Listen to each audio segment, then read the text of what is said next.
पधारो गजानन जी। गणेश देवताओं के बीच केवल पूजनीय नहीं बल्कि सबसे आत्मीय भी प्रतीत होते हैं। उनका रूप अद्वितीय है तो जीवन के गूढ़ रहस्यों से ओतप्रोत भी। वह विघ्न के हरता है, परंतु केवल संकटों को हरते नहीं बल्कि जीवन की जटिलताओं को सरलता में रूपांतरित कर देने वाले सृष्टिकर्ता भी हैं। उनके मस्तक पर हाथी का स्वरूप केवल बल का प्रतीक नहीं बल्कि स्मृति और धैर्य का द्योतक है। हाथी की प्रज्ञा और स्थिरता से युक्त यह रूप बताता है कि जीवन में आगे बढ़ने के लिए केवल शक्ति नहीं, धैर्य भी अनिवार्य है। उनके कान इतने विशाल हैं मानो वे संपूर्ण जगत की ध्वनियों को सुन सकें।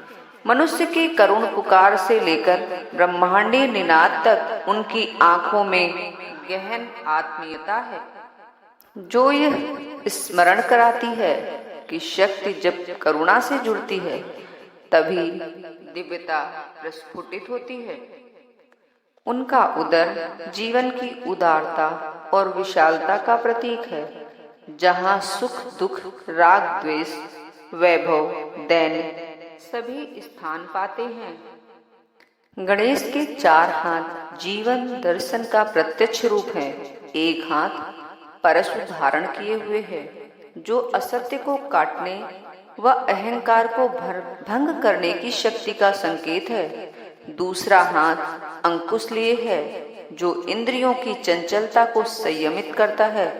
तीसरे हाथ में मोदक है, आनंद और तृप्ति का प्रतीक, जो बताता है संयमित जीवन के बाद ही सच्चा सुख मिलता है।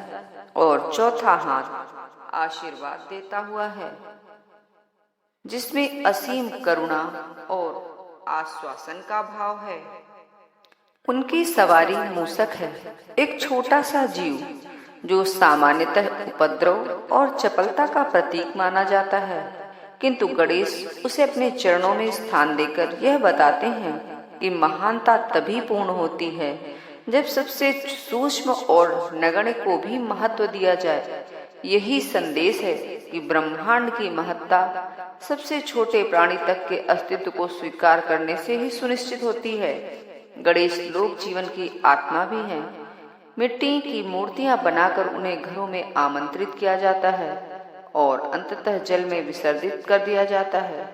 यह परंपरा सृजन और विसर्जन के चक्र का संकेत है, जो स्मरण दिलाती है कि देवत्व मिट्टी और जल से अलग नहीं बल्कि जीवन और मृत्यु की सतत प्रक्रिया से जुड़ा हुआ है। गणेश का स्मरण आरंभ का प्रतीक है।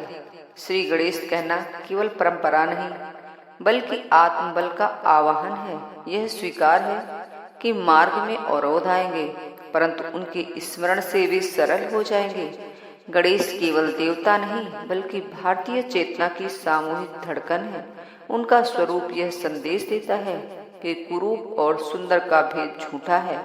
वह अनादि भी है, अनंत भी, और उनका आशीष पाकर हर आरंभ मंगलमय हो उठता है। ओ जय श्री गणेशाय।